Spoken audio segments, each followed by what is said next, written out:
chaturanga dandasana, four-limb staff pose, or also known as low plank. What does it do? It strengthens your wrist, your arms, your core. It tones your abdominal organs because you are putting yourself in a, I can't remember the term, but the position you're going to be in, you are having to work more than just your core. It's your arms, it's your back, and it's also your legs. It improves focus and perseverance. So, with this, the modification to do this is you can lower your knees to the floor to get into it. And you should avoid this pose if you have carpal tunnel or a wrist or shoulder injury. When I demonstrate for you how you can get in and out of the pose, both with the modification and without, you'll be able to see why, if you have a shoulder or a wrist injury, that could be harder or a little bit more difficult, but it's not that you can't do it. So I'll start with the modification, and then I'll show you how to get into it the regular way. Modification is you will be on your hands and knees with your hands and your wrist above your shoulder and your knees above your hips. And all you will do is lower your chest down to the floor. And you also want to try and rotate the top of your arms in towards your body and squeeze your arms along the sides of your rib cage.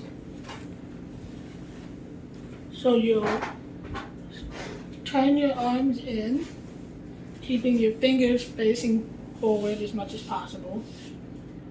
Lean forward just a little bit.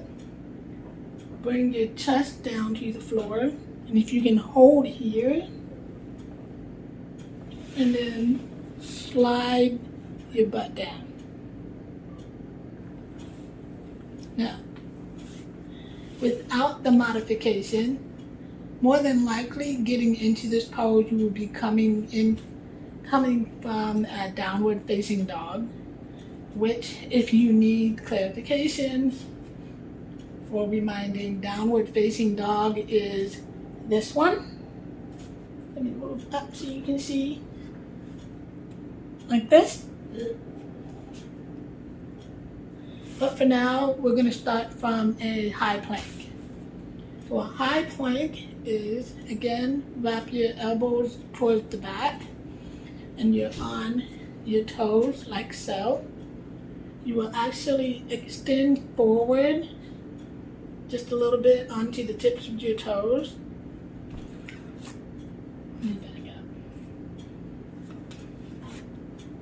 And as you do so, you're going to do the same motion of hugging your arms into the sides of your body and slowly come down.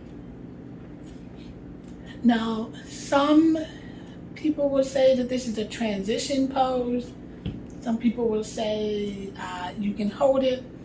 Quite frankly, I believe it's for whatever you need it for at that moment.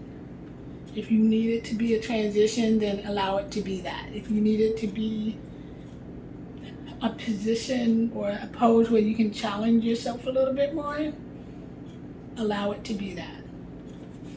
So again, up on your toes, you're going to extend forward just a little bit, where your shoulders will come just past your wrist. And you're going to slowly hug, come down till you're just about there, and then slowly bring your body the rest of the way down. So, definitely challenging. So you can see if you do have a wrist injury, how doing something like this would, or even a shoulder injury. If you don't do warm-ups or prepare your wrist and your arms before doing a yoga session, which is important, you should do that. You can see how doing like something like that can lead to further injury of your wrist, elbows, shoulders, even your back if you're arching too much, or arching too much, although I've never seen that, but the truth is stranger than fiction, I think is how that saying goes. So yeah.